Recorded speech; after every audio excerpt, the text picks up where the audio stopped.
Assalamualaikum warahmatullahi wabarakatuh.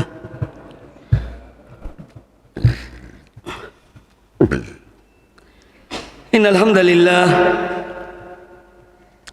nahmaduhu wa nasta'inuhu wa nastaghfiruh wa na'udzu billahi min shururi anfusina wa min sayyiati a'malina. May yahdihillahu fala mudilla lahu wa man yudlil fala hadiya lahu. أشهد أن لا إله إلا الله وحده لا شريك له وأشهد أن محمدا عبده ورسوله. يا أيها الذين آمنوا اتقوا الله حق تقاته ولا تموتن إلا وأنتم مسلمون. يا أيها الناس اتقوا ربكم الذي خلقكم من نفس واحدة وخلق منها زوجها وبث منهما رجالا كثيرا ونساء واتقوا الله الذي تساءلون به والأرحام إن الله كان عليكم رقيبا.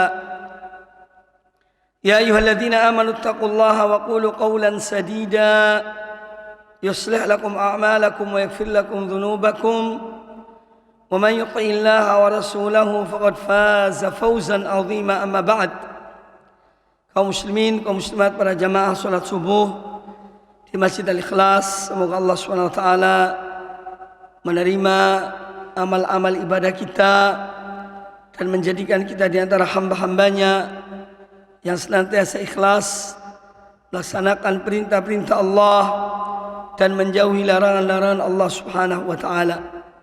Najlisu nu'minu sa'atan. Kita duduk sejenak untuk meningkatkan iman kita. Sebagaimana para sahabat dahulu radhiyallahu anhum, kalau mereka duduk di satu majelis, saling nasihat menasihati, saling wasiat mewasiati dalam kebaikan dan kebenaran, mereka menyebutkan kalimat itu, najlisu nu'minu sa'atan. Ayo kita duduk sejenak untuk meningkatkan iman kita. Karena dengan nasihat, dengan tawasaw bil haq, tawasaw bis sabr, wasiat mewasiati dalam kebenaran dan wasiat mewasiati dalam kesabaran, ini akan meningkatkan iman seorang hamba. Pada kesempatan yang baik ini saya akan menguraikan secara lebih detail sebuah hadis Nabi sallallahu alaihi wasallam yang banyak sekali memberikan pelajaran kepada kita. Hadis ini diriwayatkan oleh Imam Al-Bukhari dan Imam Muslim di dalam Sahih Bukhari, yaitu hadis tentang Sa'ad bin Abi Waqqas radhiyallahu anhu. Sa'ad bin Abi Waqqas radhiyallahu anhu, kata beliau, adani an-nabiy sallallahu alaihi wasallam fi hajjatil wada'. Aku pernah dijenguk oleh Nabi sallallahu alaihi wasallam pada waktu melaksanakan haji wada. Ketika melaksanakan haji wada, min waja'in ashfaitu minhu alal maut, dari atau disebabkan karena aku sakit yang hampir saja sakitku itu membawa kepada kematian. Faqultu ya Rasulullah, maka aku bertanya atau berkata, wahai Rasulullah, balagha bi minal waja'i ma tara. Wahai Rasulullah, telah aku menderita sakit sebagaimana engkau menyaksikannya, sebagaimana engkau melihat aku dalam keadaan sakit yang cukup parah. Wa ana dhumalin wala yarithuni illa ibnatun li wahidah. Sementara aku ini seorang yang punya harta dan tidak ada yang mewarisi hartaku kecuali seorang anak perempuanku, Afa atasaddaqu bi thulutsai mali, apakah aku diperkenankan untuk memberikan sedekah 2/3 dari hartaku? Kata Nabi SAW, la, jangan. Qultu, aku bertanya lagi, afa atasaddaqu bisyatrihi? Apakah aku diperkenankan untuk mensedekahkan dari hartaku itu setengahnya? Semua untuk sedekah wasiat. Qala, kata Nabi SAW, tidak, jangan. Qultu fathuluthu, aku bertanya, seandainya aku bersedekah 1/3 hartaku, ini aku sedekah wasiat 1/3 dari hartaku untuk di jalan-jalan kebaikan. Maka kata Nabi SAW, ats-tsulutsu wat-tsulutsu katsir. Tidak mengapa, keluarkan 1/3 dari hartamu, tetapi 1/3 itu termasuk banyak. 1/3 termasuk banyak.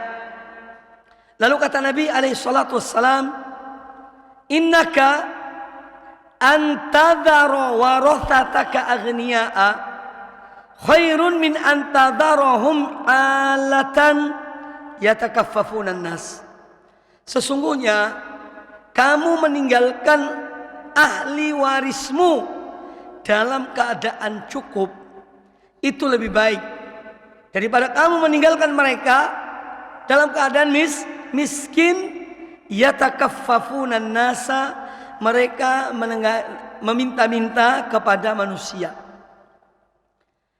Kemudian kata Nabi SAW, walasta tunfiqu nafaqatan tabtaghi biha wajhallahi illa ujirta biha. Dan tidaklah engkau memberikan nafkah, dan satu nafkah yang engkau mengharapkan dari pemberian nafkahmu itu, kamu mengharapkan wajah Allah, kamu mengikhlaskan karena Allah, illa ujirta biha, melainkan kamu akan diberikan ganjaran oleh Allah dengan atau atas sedekah tersebut. Hatta luqmata taj'aluha fi imra'atika, bahkan makanan yang engkau berikan kepada istrimu itu juga adalah sedekah. Qultu, aku bertanya, ya Rasulullah, a'ukhallafu ba'da ashabi? Wahai Rasulullah, apakah aku ini ditangguhkan kematianku sehingga semua teman-temanku telah wafat? Aku ditangguhkan sampai teman-temanku yang lain telah meninggal, baru aku dipanggil oleh Allah? Kata Nabi SAW, innaka lan tukhallafa fata'mala amalan tabtaghi bihi wajh Allah. Tidaklah engkau ditangguhkan, tidaklah engkau dipanjangkan umurmu, lalu kemudian engkau melakukan amal-amal kebaikan yang engkau ikhlaskan karena Allah Ta'ala, illa izdatta bihi darajatan wa rif'atan, melainkan amal-amal solehmu itu akan mengangkat derajatmu dan ketinggianmu, yakni di sisi Allah Subhanahu wa Ta'ala. Wala'allaka tukhallaf hatta tabtaghi hatta yantafi'a bika aqwamun wa yudarru bika akharun. Semoga engkau dipanjangkan umurmu, yakni oleh Allah Ta'ala, sehingga kemudian engkau bisa memberikan manfaat kepada banyak orang dan juga menimpakan yakni hal-hal yang buruk kepada yang lainnya. Allahumma amdi li ashabi hijratah. Kemudian Nabi SAW berdoa, ya Allah, laksanakanlah hijrah bagi sahabat-sahabatku, wala taruddahum ala aqabihim, dan janganlah engkau kembalikan mereka kepada yakni agama sebelumnya, yakni tetapkanlah iman mereka, jangan sampai mereka murtad. Lakinil ba'is Sa'ad bin Khawlah rathalahu Rasulullah SAW an tuwfiya bi Makkah. Kemudian beliau sedih Nabi SAW, karena ada salah seorang sahabat yang bernama Sa'ad bin Khawlah, beliau meninggal di kota Mekah. Baik, penjelasan hadis ini sebagai berikut. Yang pertama tentang Sa'ad bin Abi Waqqas.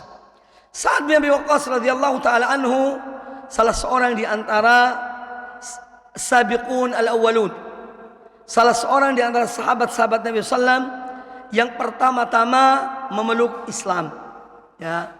Sa'ad bin Abi Waqqas terkenal kisahnya ketika beliau beriman kepada Rasulullah SAW, kemudian beliau itu tidak diridhoi oleh ibunya.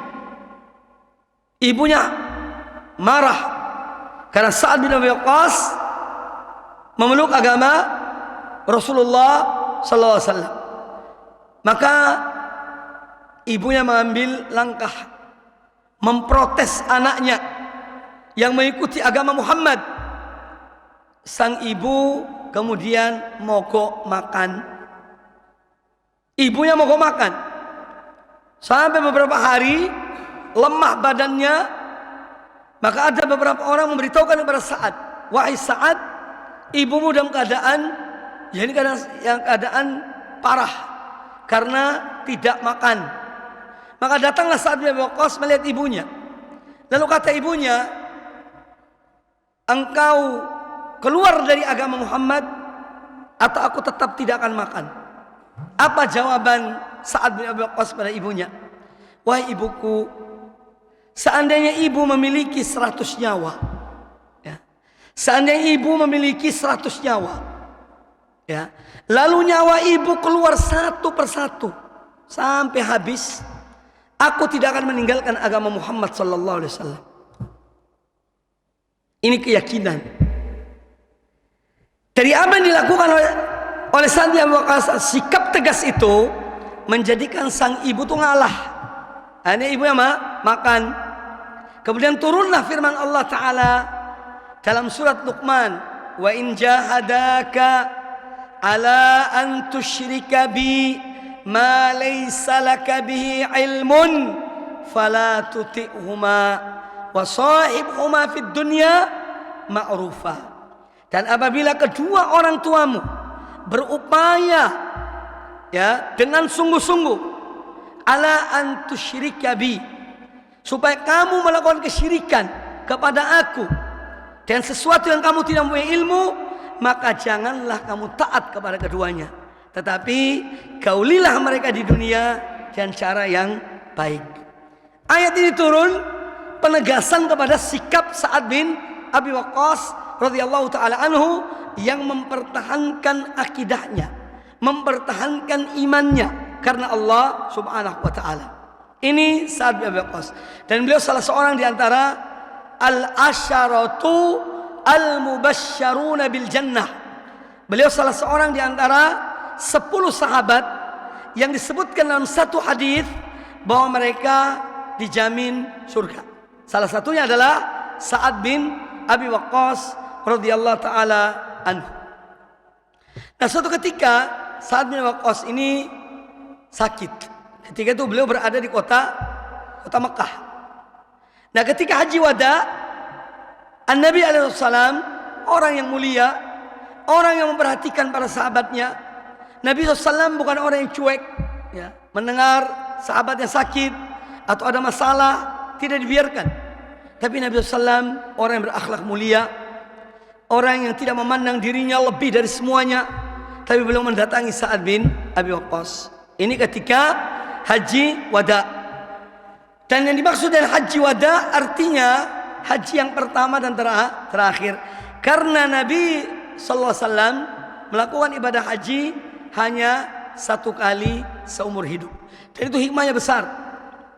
Hikmahnya besar. Karena memang ibadah haji diwajibkan hanya satu kali. Ya. Seandainya Nabi SAW haji 2 kali, mungkin akan ada pendapat dari para ulama, ya, bahwa hukum haji dua kali. Ya, tapi Allah punya hikmah tersendiri. Nabi SAW seumur hidupnya mengerjakan ibadah haji hanya 1 kali, yang namanya haji wada, haji perpisahan. Karena setelah itu beliau SAW meninggal. Dan haji wada ini adalah haji di sana Nabi SAW banyak memberikan pesan-pesan kepada kaum muslimin, ya, tentang agama mereka, akidah mereka, tentang riba, ya, muamalah dan yang lainnya. Kemudian juga Nabi SAW mengingatkan kepada mereka tentang perbuatan kezaliman. Jangan sampai mereka berbuat zalim kepada saudara-saudara mereka sesama kaum muslimin dan seterusnya. Ini pesan-pesan di akhir kehidupan Nabi SAW, di tengah kebanyak keramaian orang, yaitu di saat haji wada. Haji wada itu diikuti kurang lebih ya puluhan ribu jamaah haji ketika itu. Karena haji yang dipimpin oleh Rasulullah sallallahu alaihi wasallam. Dan kewajiban seorang muslim melakukan ibadah haji hanya satu kali. Oleh karena itu, seorang yang ingin badal haji, tahu badal haji ya? Ini menghajikan orang lain yang telah meninggal. Misalnya haji untuk orang tuanya, haji untuk ayahnya atau ibunya. Orang yang membadal haji itu, dia harus sudah melaksanakan haji untuk dirinya. Ya, tidak boleh seorang membadal haji untuk orang lain kalau dia belum melakukan haji untuk dirinya. Ya. Tidak boleh. Sekarang misalnya terjadi, ya Ustadz, ada orang pergi haji sang anak, dia ini punya ibu, telah meninggal ibunya, cintanya kepada ibunya luar biasa, sehingga ketika dia melakukan ibadah haji pertama kali, dia berniat, aku ingin haji untuk ibuku. Ya, karena kejahilannya, karena ketidaktahuannya. Ya, aku ingin hajiku ini untuk ibuku. Bagaimana hukumnya? Jawabannya adalah hajinya itu kembali kepada dirinya, untuk dirinya. Tidak bisa kepada ibunya, karena dia belum melakukan hajjatul Islam, haji yang merupakan rukun Islam untuk dirinya. Ya, maka otomatis haji itu untuk dirinya. Nah, nanti kalau ada kesempatan lagi, ya berapa tahun kemudian, kalau dia ingin melakukan ibadah haji lagi, baru kemudian dia niatkan untuk ibunya. Jadi ini yang disampaikan oleh para ulama tentang badal haji. Kemudian badal haji itu untuk satu orang.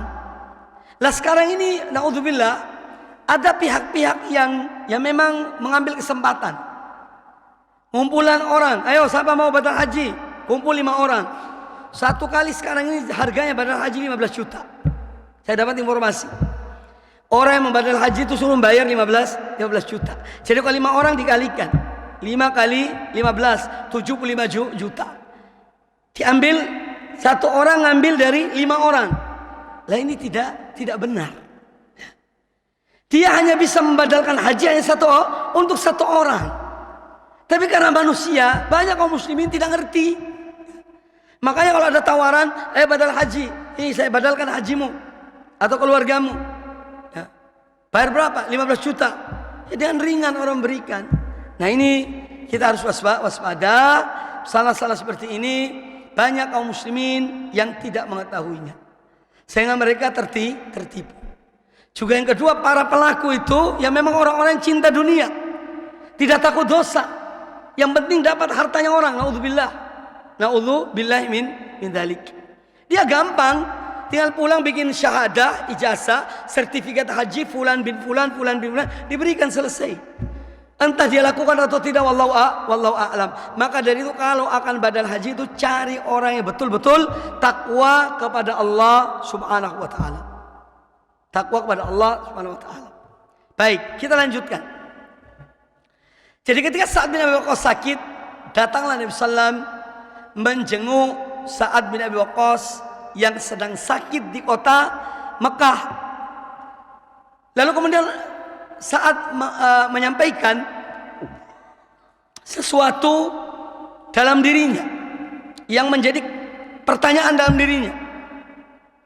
Kata Sa'ad bin Abi Waqqas, ya Rasulullah, saya ini dalam keadaan sakit yang parah. sebagaimana engkau melihatnya. Jadi beliau khawatir kalau meninggal dengan sebab sakit tersebut.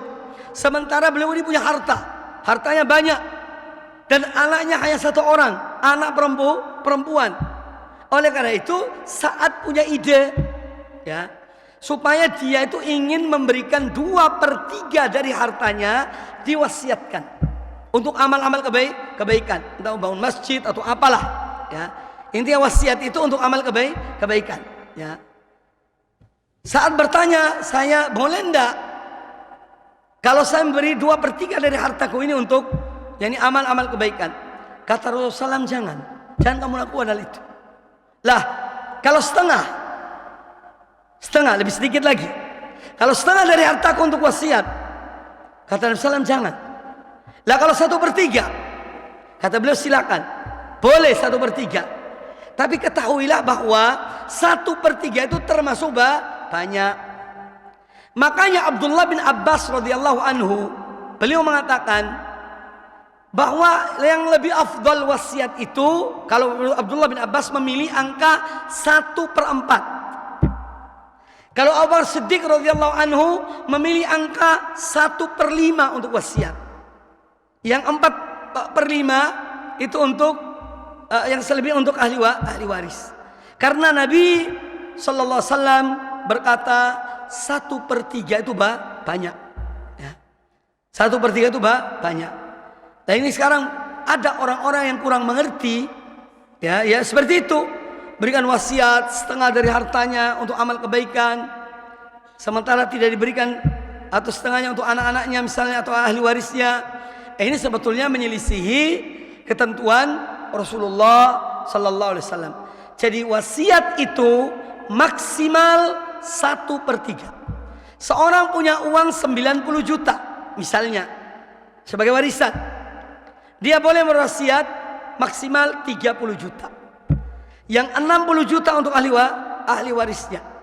Seorang punya duit, ya, 1,2 M dari hartanya peninggalannya, maka wasiat yang diberikan maksimal 400 juta.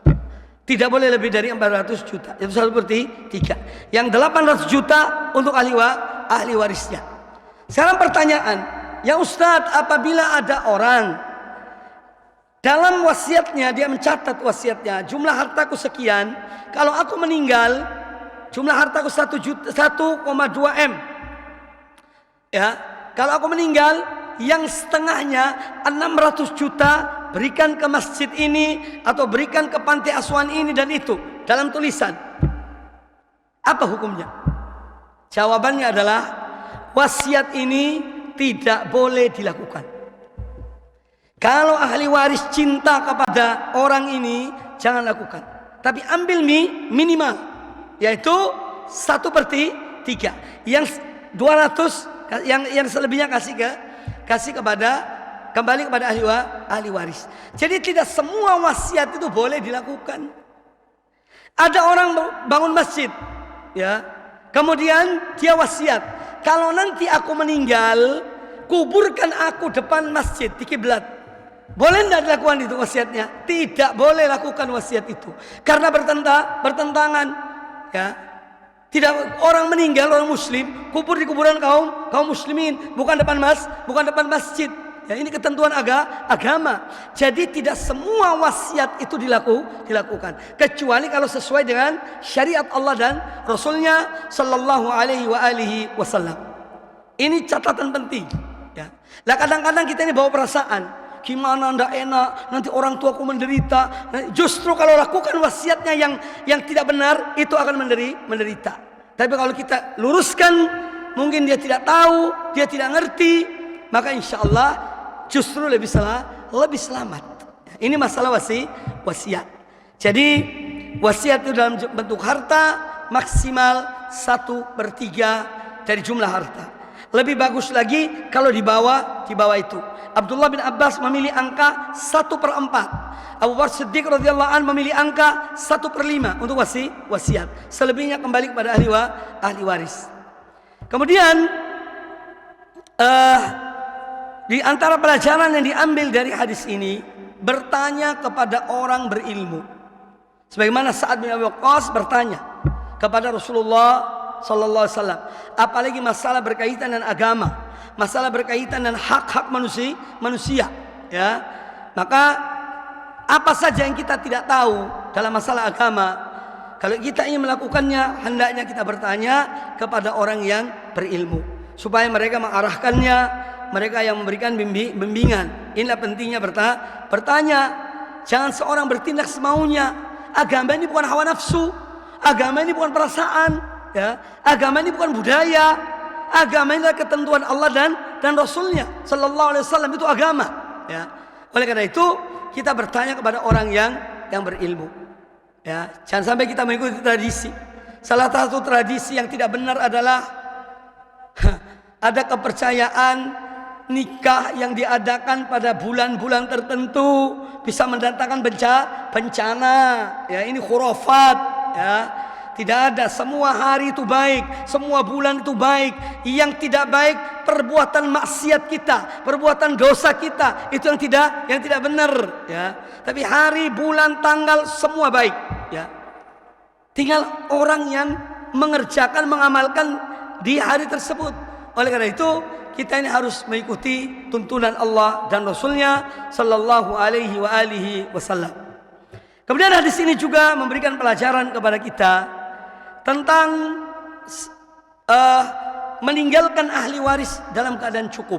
Kalau seorang punya harta, silakan dia wasiat 1/3 maksimal, dan jangan lupa kalau dia mempunyai ahli waris, dia berikan kepada mereka juga bagian dari hartanya, supaya mereka tidak meminta-minta, ya.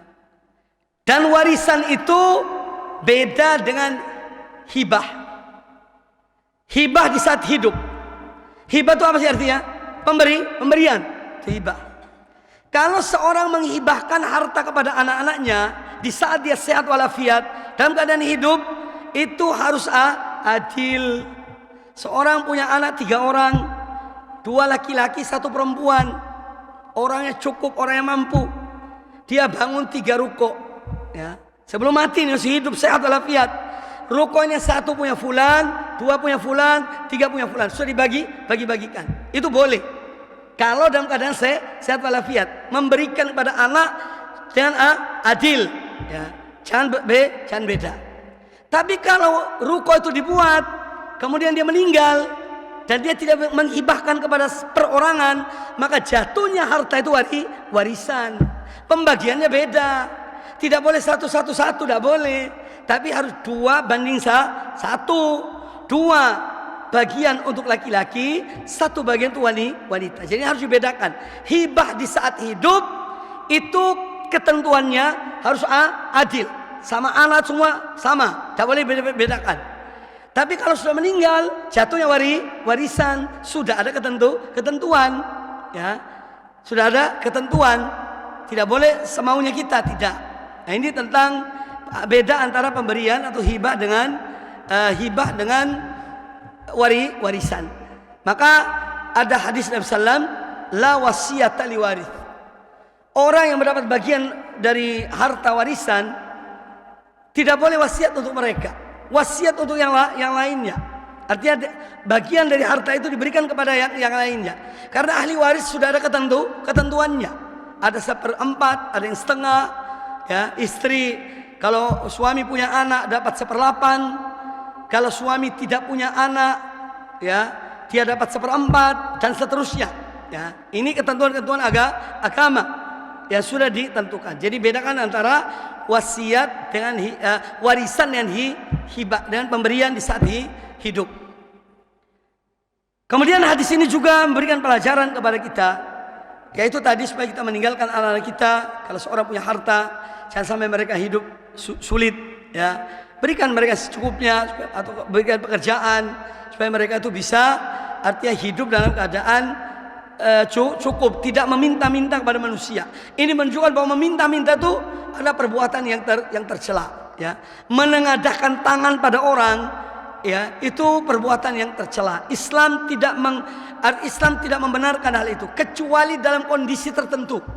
Dalam kondisi tertentu, seorang betul-betul pailit, dia mungkin naudzubillah rumahnya kebakaran atau hartanya tenggelam dan yang lainnya, maka dia boleh meminta. Tapi kalau tidak ya. Kita justru disuruh untuk apa? Bekerja, berusaha ya, karena seorang beramal ya dari hasil keringatnya yang dimakannya itu lebih utama daripada dia meminta-minta kepada manusia. Kemudian pelajaran lain yang diambil juga dari hadis ini adalah keikhlasan di dalam memberikan nafkah. Ya, dalam bersedekah, bahkan memberikan nafkah kepada keluarga, anak dan istri, ini fadilahnya besar. Maka seorang itu jangan menjadikan ketika kita keluar dari rumah untuk bekerja, jangan sekedar sebagai rutinitas. Karena aku keluar jam 7 sampai di toko jam 8 misalnya, buka toko jam 8 pagi, pulang jam 5 sore, itu rutinitas. Tidak, hendaknya suatu niat. Aku keluar ini dalam rangka mencari nafkah untuk anak istriku supaya berkah, sehingga dari dia bekerja tidak sekadar rutinitas, tapi untuk keperluan hidupnya. Maka ini menjadi fadilah baginya, jadi amal kebaikan baginya. Jadi bukan sekadar rutinitas.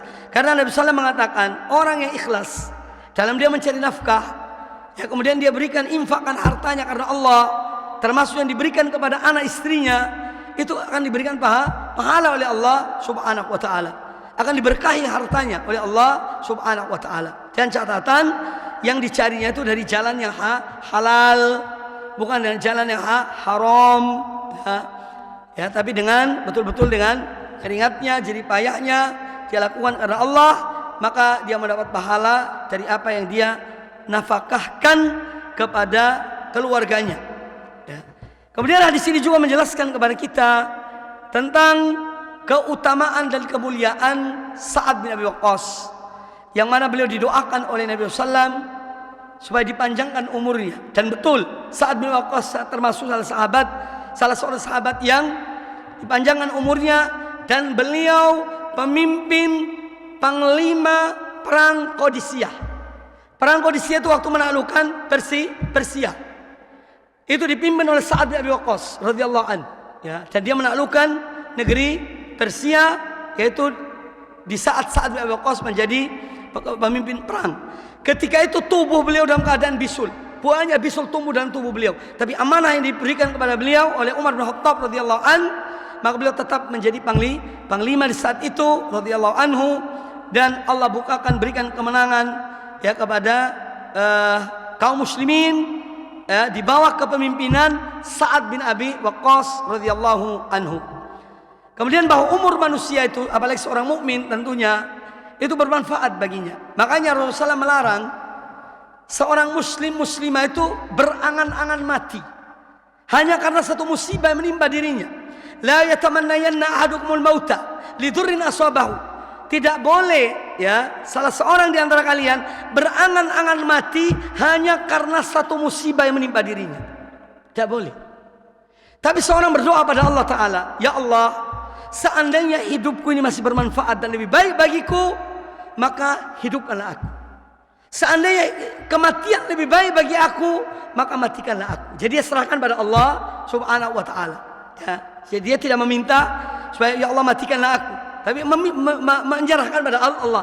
Ya Allah, engkau maha mengetahui, seandainya hidupku ini masih bermanfaat, masih baik, masih bermanfaat, masih lebih baik bagi aku, maka hidupkanlah aku, panjangkanlah umurku.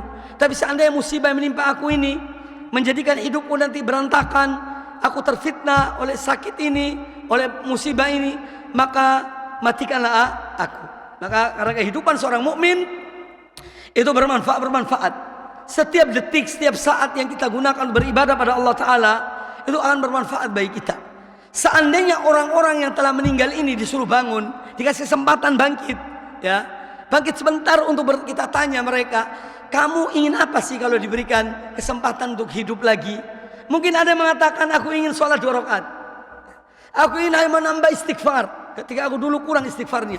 Aku ingin ini dan itu ya. Itu betapa berartinya waktu. Maka jangan menyanyiakan waktu. Isi waktu kita dengan hal-hal yang positif, yang bermanfaat ya, karena kita akan meninggal. Makanya Allah bersumpah demi masa, wal asri innal insana lafi husrin. Demi masa, sesungguhnya manusia berada dalam kerugian. Illal ladzina amanu wa amilus shalihat wa tawassaw bil haqqi wa tawassaw bis sabr. Kecuali orang-orang yang beriman, beramal saleh, wasiat-wasiat yang kebenaran dan wasiat-wasiat dalam kesabaran. Ya, jadi umur seorang mukmin bermanfaat baginya. Umur seorang mukmin bermanfaat baginya karena apa? Hidup bagi orang mukmin adalah ibadah, ya. Hidup bagi seorang mukmin adalah ibadah pada Allah Subhanahu wa taala. Kalau materialistis, waktu itu adalah duit, ya. The time is money.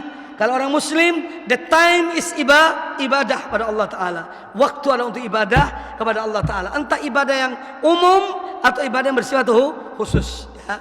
Ibadah yang khusus, salat, puasa, zakat dan yang lainnya. Ada ibadah-ibadah yang umum, menolong seorang muslim, ya, memperbanyak zikir pada Allah taala dan zikir-zikir yang kita tahu dan yang lainnya. Jadi waktu adalah sesuatu yang bermanfaat bagi seorang mukmin, maka marilah kita manfaatkan waktu kita dengan sebaik-baiknya. Jangan biarkan dia berlalu, ya, begitu saja tanpa kita mengisi dengan satu kebaikan.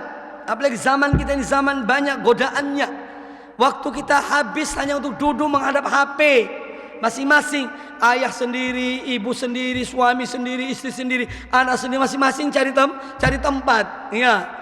Kadang-kadang rumahnya itu hanya cesannya, hanya colokannya hanya dua, rebutan. Ini HP ku dulu, ini HP. Jadi zaman fitnah ini bendanya ini.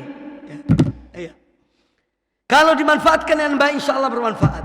Tapi kalau disalahgunakan, wallah umur kita habis hanya karena benda yang satu ini. Maka gunakan ini secukupnya, ya, untuk seperlunya. Jangan sampai habis umur kita nonton film, nonton lawak, nonton ini dan itu. Wallah tidak ada gunanya. Seorang coba kalian mikir, ya, kalau dia buka Al-Quran, membaca Al-Quran hanya mungkin 15 menit, sudah berapa halaman dia dapat, ya. Lah kalau ini berjam-jam loh, HP itu berjam-jam, tidak hanya 15 menit, berjam-jam duduk dengan ini, ya.